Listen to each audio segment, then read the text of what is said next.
ครับสวัสดีครับผมรัฐเปลี่ยนสุขนะครับวันนี้ผมจะพาทุกท่านเข้ามาชมงานนิทรรศการชื่อพินิจนะครับซึ่งเป็นผลงานของกลุ่ม Collectible Design Thailand ครั้งนี้เป็นการจัดขึ้นครั้งที่2นะครับโดยผลงานในครั้งนี้ได้รับการสนับสนุนจากบางกอกดีไซน์วีคนะครับในผลงานพินิจในครั้งนี้นะครับเราพูดถึงภาวะที่เราถูกกักกันตัวนะครับภาวะที่ส่งผลกระทบกับสุขภาพจิตของเราในช่วงในปี 2020 และ 2021 ที่ผ่านมานี้ผลงานและอารมณ์ความรู้สึกที่เกิดขึ้นใน2ปีที่ผ่านมานี้สามารถกลั่นกรองจากงานออกแบบเป็นงานศิลปะได้ยังไงผลงานครั้งนี้เราเชิญศิลปินทั้งหมด10ท่านนะครับเข้ามาแสดงผลงานร่วมกันโดยเราได้รับการสนับสนุนจาก SAC Gallery ด้วยนะครับผมน้องเนยจะมาพูดถึง SAC Gallery นะครับผมสวัสดีค่ะเมย์นะคะจาก SAC Gallery ค่ะทางแกลเลอรี่ของเราก็เป็น Commercial Gallery นะคะที่อยู่บนถนนสุขุมวิทซอย39แล้วก็ในปีนี้ก็เป็นเกียรติมากๆเลยที่ได้เป็นส่วนหนึ่งของ Bangkok Design Week นะคะทางเราก็ได้มาร่วมงานกับทางคุณรัฐหรือสัมผัสแกลเลอรี่นะคะซึ่งครั้งนี้ค่ะเป็นการ expand กลุ่มเป้าหมายนอกเหนือจากฝั่งดีไซเนอร์เราก็มีส่วนร่วมในการดึงผู้ชมที่สนใจด้านศิลปะเข้ามาเป็น target หนึ่งในโปรเจกต์นี้ด้วยค่ะครับผมแล้วก็ทุกท่านอาจจะมีตั้งคำถามนะครับว่า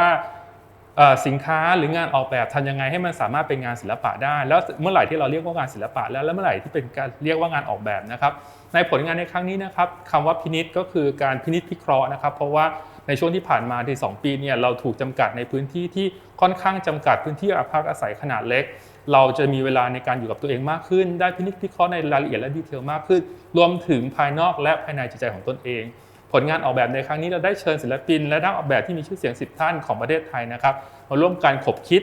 ภาวะที่เกิดขึ้นในปีที่ผ่านมาผ่านผลงานออกแบบที่สะท้อนในด้านอารมณ์ด้วยยังไงเดี๋ยวผมเชิญทุกท่านเข้ามาชมผลงานร่วมกันนะครับครับก็เดี๋ยวเราจะเข้าพามาชมในชิ้นแรกก่อนนะครับผมผลงานชิ้นนี้มาจากผลงานของดร.กฤษเย็นสุดใจนะครับผมเป็นผลงานชื่อว่า Lost Track Watch นะครับในช่วงที่ผ่านมาของโควิดเนี่ยก็จะพบว่าหลายคนเนี่ยพยายามเอาของที่เป็นของเล่นของสะสมเนี่ยกลับมาปัดฝุ่นใหม่ในเรื่องของสะสมเนี่ยส่งผลกระทบยังไงกับมนุษย์ของเราการสะสมสิ่งของใดๆเนี่ยนะครับมันพูดถึงเรื่องของการนำเรื่องของความสุขในอดีตแล้วก็รักษาความสุขตัวนี้ในปัจจุบันเพราะฉะนั้นคนเนี่ยก็เริ่มรักเรื่องการสะสมสิ่งของต่างๆนะครับเพื่อดึงเอาเรื่องของช่วงเวลาดีๆในอดีตขึ้นมาในขณะที่ผลงานตัวนี้นะครับทางดร.กฤษนะครับก็ได้นำเอาของสะสมซึ่งเป็นนาฬิกาที่ท่านสะสมเอาไว้เป็นของ Casio นะครับแต่ว่าต้องการเล่าเรื่องในคอนเท็กซ์ใหม่นะครับโดยที่สร้างความsimplify สร้างความสงบด้วยตัวฟอร์มที่เป็นรูปทรงซึ่งเป็นฟอร์ม geometric ง่ายๆนะครับก็จะเป็นโครงสร้างของกรอบอีกทีนึงซึ่งตัวกรอบนี้เนี่ยมีทั้งเป็นกรอบที่เป็นกรอบเงินขัดเงาแล้วก็กรอบทองนะครับครอบไปบนนาฬิกาที่ไม่ได้ดูมีคุณค่าอะไรมากเท่าไหร่นะครับก็คือนาฬิกาของ Casio ทำให้เป็นการเล่าเรื่องของภาวะในปัจจุบันซึ่งเป็นภาวะเรียกว่าภาวะของคนยากจนแต่ว่าอยู่ในคราบของการรักษาหรือรักษาภาพลักษณ์หรือว่าความร่ำรวยนะครับผลงานชิ้นนี้ก็สามารถเข้ามาชมได้เพื่อให้เห็นในรายละเอียดที่ค่อนข้างพิถีพิถันในการทำงานด้วยนะครับผมค่ะผลงานชิ้นต่อมานะคะเป็นของศิลปินที่ชื่อว่าจูนเซกิโนะคือนอกเหนือจากบทบาททางด้านสถาปนิกของพี่จูนแล้วนะคะพี่จูนก็หันมาทำงานศิลปะซึ่งผลงานที่ชื่อว่านิชิ้นนี้นะคะเป็นการพูดถึงสภาวะที่เกิดจากผลกระทบที่ได้รับมาจากช่วงโควิดนะคะการกักตัวแล้วเขาก็ได้สำรวจภายในใจแล้วก็มีศาสนาพุทธเป็นที่ยึดเหนี่ยวผลงานชิ้นนี้ก็จะพูดถึงคล้ายๆว่าภายในสู่ภายนอกนะคะเราจะเห็นเทคนิคการเข้าลิ่มเข้าเดือยของวัสดุผลงานชิ้นนี้นอกเหนือจากเป็นงานดีไซน์แล้วก็ยังถูกสะสมในฐานะของผลงานศิลปะอีกด้วยค่ะอีกหนึ่งผลงานนะครับที่อยากจะพามาแนะนำให้ชมนะครับก็คือผลงานจากคุณเดชาจาก Think Studio นะครับคุณเดชาทำเรื่อง happiness and time นะครับเป็นการเล่าเรื่องระหว่างเวลาและความสุขที่ผ่านไปเหมือนที่เราเคยได้ยินกันว่าเวลาบนโลกมนุษย์เนี่ยมันเวลาในโลกมนุษย์เนี่ยกับเวลาในนรกเนี่ยเวลาในนรกเนี่ยค่อนข้างจะเดินช้ากว่าในโลกมนุษย์ใช่ไหมครับแล้วก็เลยตั้งคำถามว่าแล้วจริงๆเวลาที่เราได้ใช้กลับไปกับสิ่งใดสิ่งหนึ่งเนี่ยมันสามารถที่จะบอกได้ว่าเวลานั้นมันสั้นลงหรือว่ายาวขึ้นได้หรือไม่นะครับซึ่งผลงานชิ้นนี้นะครับเป็นการเล่นกับเรื่องของเวลาและสติโดยการที่เราสามารถพินิจพิเคราะห์ตัวของเครื่องเล่นนี้นะครับตัวศิลปินทำผลงานที่เป็นเครื่องเล่นที่เราสามารถจะ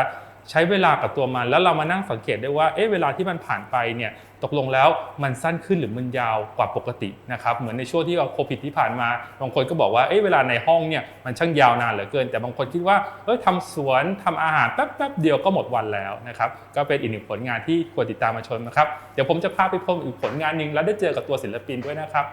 สวัสดีครับสวัสดีครับผลงานชิ้นนี้ชื่ออะไรเอ่ยชื่อว่าตาลาฮะครับก็จะพูดถึงในเรื่องของการนำเอาหลักความเชื่อทางศาสนาเนี่ยมาช่วยเยียวยาจิตใจในช่วงที่เราเจอกับภาวะ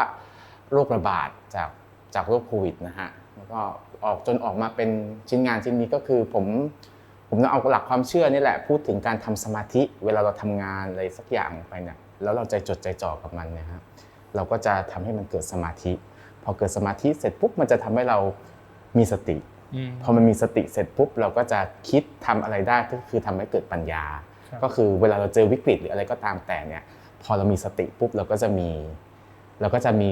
วิธีในการข้ามผ่านก็คือปัญญาเนาะใช่ครับผมเห็นอันนี้วัสดุนี้มันละเอียดมากๆเลยนี่เป็นดอกไม้จริงเหรอครับเป็นทำมาจากไม้ไผ่ฮะก็ต้องขอบอกก่อนว่าแบรนด์วาสนาเนี่ยเป็นแบรนด์ที่เราเอา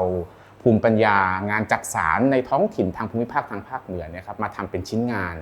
โดยทุกอย่างเนี่ยยังคงรูปลักษณ์ของความเป็นขนบแล้วก็วิธีการทำแบบดั้งเดิมฮะแล้วเพียงแต่ว่าเราเอามาปรับเปลี่ยนรูปแบบให้เข้ายุคเข้าสมัยร่วมสมัยมากขึ้นครับตัวกงล้อนี่คล้ายๆกับงานของทิเบตหรือเปล่าใช่ครับพอจะพูดถึงในเรื่องของการวาดมันดาราเขาจะใช้ทางทิเบตเขาจะใช้การวาดมันดาราเนี่ยเพื่อการทำสมาธิแล้วก็ในระหว่างการทำสมาธิเนี่ยในตัวมันดาราเขาก็จะมีสื่อสัญลักษณ์บางอย่างสัญญาบางอย่างที่สื่อถึงจักรวาลสื่อคือเขาก็จะมีบางอย่างให้เราได้แบบสะท้อนว่ามันคืออะไรในจักรวาลนี้ประกอบไปด้วยอะไรอะไรเงี้ยเหมือนกับเกิดใช่มันเหมือนกับเราพอเราทำไปสักพักเราก็จะเข้าใจสรรพสิ่งทุกอย่างทำให้เกิดสติทำให้เกิดปัญญาเป็นการฝึกสมาธิไปเราก็เลยเอาหลักวิธีการสร้างมันดาราเนี่ยมาทำเป็นชิ้นงานครับผมขอบคุณครับครับผมครับผมอีกผลงานนึงนะครับก็คือผลงานชื่อ No Smoke Without Fire นะครับผลงานชิ้นนี้เป็นผลงานที่มีความพิเศษมากนะครับจากศิลปินคุณวิชรวิทย์นะครับซึ่งปกติท่านเป็นแฟชั่นดีไซเนอร์แต่มาในครั้งนี้นะครับนำผลงานที่เป็นผลงานเซรามิกเข้ามาแสดงด้วยกันนะครับผมซึ่งผลงานที่เป็นลวดลายของผ้าความอ่อนโยนของผ้าสีของผ้านะครับถูกสะท้อนขึ้นมาในชุดเซรามิกทั้งหมด16ใบนี้นะครับผลงาน No Smoke Without Fire เป็นการพูดถึงเรื่องของชีวิตนะครับไม่มีควันใดที่ไร้ซึ่งเปลวไฟตัวผลงานตัวนี้เป็นจานทั้งหมดออกมาทั้งหมด16ใบนะครับซึ่งในความรู้สึกลึกๆของตัวศิลปินแล้วในช่วงที่ถูกกักกันตัวผ่านมาเนี่ยศิลปินเองนะครับมีความรู้สึกถึงการโหยหาการพบเพื่อนฝูงพบปะและร่วมทานอาหารร่วมกันนะครับมันเป็นความรู้สึกที่อยู่ภายในที่ส่งผลกระทบออกมาในการสร้างผลงานของชิ้นนี้นะครับจะเห็นว่าผลงานเซรามิกนะครับมีการทำลวดลายที่เหมือนเปลวควันและที่มาจากเปลวไฟนะครับส่งให้เห็นถึงความรู้สึกที่มีความกังวลในตัวของสถานการณ์ที่ผ่านมาของตัวศิลปินด้วยนะครับก็ตัวนี้เป็นผลงานจาก No Smoke Without Fire ครับยังไงเดี๋ยวผมจะพาท่านทุกคนนะครับไปชมอีกหนึ่งห้องนะครับผมตามกันมาครับสวัสดีครับก็เดี๋ยวเราจะมาชมอีกหนึ่งผลงานนะครับผลงานชิ้นนี้ก็เป็นผลงานของจากทางสัมผัสแกลเลอรี่นะครับคุณรัตน์เปลี่ยนสุขหรือว่าตัวผมเองครับผลงานชิ้นนี้แสดงผลงานในชื่อของคำว่ามุโจะนะครับมุโจะเป็นภาษาญี่ปุ่นซึ่งแปลถึงสิ่งของหรือความงามที่ไม่สามารถครอบครองเป็นเจ้าของได้นะครับเป็นความงามที่ตัวศิลปินเองนะครับคิดถึงในช่วงเวลาที่เป็นตอนเด็กๆนะครับตอนที่ตื่นเช้าขึ้นมาแล้วเห็นพรายน้ำสะท้อนขึ้นมาอยู่บนหลังคาหรือว่าฝ้าเพดานนะครับเป็นพรายน้ำของความสุขของหน้าน้ำนะครับซึ่งผลงานชิ้นนี้นะครับเป็นการทำงานกับพิวเตอร์และก็การหล่อแก้วนะครับซึ่งจะทำให้ตัวของแสงที่เข้ามากระทบของตัวผลงานเนี่ยสะท้อนขึ้นมาบนผนังซึ่งแต่ละครั้งหรือแต่ละเวลาเนี่ยความงามของพรายน้ำหรือว่าแสงที่สะท้อนบนผนังเนี่ยก็สวยงามจริงแต่ว่าไม่สามารถเป็นเจ้าของได้เพียงแค่เราได้รู้สึกซาบซึ้งแล้วก็ดื่มด่ำกับตัวของความงามและปล่อยให้มันผ่านไปครับเหมือนช่วงเวลาที่เกิดขึ้นในปัจจุบันนี้นะครับผมอีกหนึ่งผลงานครับผมคุณเมย์ครับผลงานชิ้นที่ชื่อว่าไทม์นะคะโดยศิลปินสุมานัสยาบัวหารหรือว่าคุณจิ๊บนะคะชิ้นนี้ใช้เทคนิคโบราณของญี่ปุ่นในการเชื่อมเซรามิกหรือที่เราเรียกกันว่าเทคนิคคินซึเงะอะค่ะชิ้นนี้จะพูดถึงช่วงเวลาที่เราทานอาหารด้วยกันในครอบครัวซึ่งเป็นโมเมนต์ที่หายไปในช่วงโควิดนะคะที่เราไม่สามารถทานอาหารด้วยกันกินกับข้าวด้วยกันได้แล้วอาจารย์จิ๊บก็เอาตัวเซรามิกที่ครอบครัวเคยใช้อะค่ะมาทำเป็นคินซึเงะแล้วก็ออกมาเป็นผลงานชิ้นนี้ค่ะ ครับผมในเรื่องของการสร้างผลงานที่เป็นดีไซน์อาร์ตนะครับสิ่งหนึ่งที่น่าสนใจในการสร้างดีไซน์อาร์ตก็คือนอกจากสิ่งของนั้นจะมีฟังก์ชันการใช้งานแล้วนะครับต้องตอบสนองทางด้านอารมณ์ได้และมากกว่าเรื่องของฟังก์ชันการใช้งานและอารมณ์ก็คือเรื่องของการผลิตผลงานที่มีความเป็นพิเศษนะครับมีโปรเซสที่เป็นพิเศษและโปรเซสที่เราใช้กันทั่วไปก็คืองานหัตถกรรมที่ล้ำค่าของประเทศไทยเราเองนี่นะครับหนึ่งในหัตถกรรมที่คุณพิรดาเลือกมาในการสร้างผลงานชิ้นนี้นะครับก็คือผลงานโซฟาโซโคลสนะครับจะเห็นว่าเป็นผลงานของแจกันทั้งหมด2ชิ้นงานหัตถกรรมที่เกิดขึ้นตัวนี้นะครับไม่ใช่งานหัตถกรรมที่เราคุ้นเคยกันทั่วไปไม่ใช่ช่างศิลป์ไม่ใช่ช่างหัตถกรรมที่เป็นคุณลุงคุณป้าแต่เป็นน้องๆกลุ่มที่ต่อและดัดแปลงมอเตอร์ไซค์หรือที่เรียกว่าน้องๆกลุ่มแว้นนั่นเองนะครับจะเห็นว่าในผลงานนะครับน้องๆที่ทำงานเชื่อมเนี่ยทำงานเชื่อมได้ละเอียดมากเขาสร้างโครงสร้างเหมือนกับกรงนะครับที่ครอบอยู่บนแจกัน2 ใบจากการเชื่อมที่ละเอียดเป็นมิลลิเมตรต่อมิลลิเมตรนะครับผลงานตัวนี้นะครับเป็นการสะท้อนนะครับเรื่องโซฟาโซโคลสก็คือมีคน2 คนที่อยู่ในพื้นที่ที่ถูกกักกันที่อยู่ห่างกันนะครับเชื่อมโยงกันได้ด้วยการโทรศัพท์การสื่อสารคุณพ่อคุยกับคุณแม่คุณลูกชายคุยกับคุณพ่อคุณลูกสาวคุยกับคุณแม่นะครับเชื่อมผ่านทางระยะทางไกลนะครับทำให้ดอกไม้นะครับช่วยส่งเสริมแล้วก็ฟื้นฟูจิตใจของผู้ที่ถูกกักกันในพื้นที่เหมือนดอกไม้ที่ผลิบานขึ้นมาครับผมเดี๋ยวเราจะพามาชมอีกผลงานนึงนะครับโดยผลงานชิ้นนี้มาจากนักออกแบบที่มีชื่อเสียงของเรานะครับเป็นคุณสตูดิโอ ODA นะครับแล้วก็คุณพิษณุซึ่งทำงานกระจกและงานไม้มาดูนะครับว่าเขาคิดยังไงกับผลงานชิ้นนี้ครับผม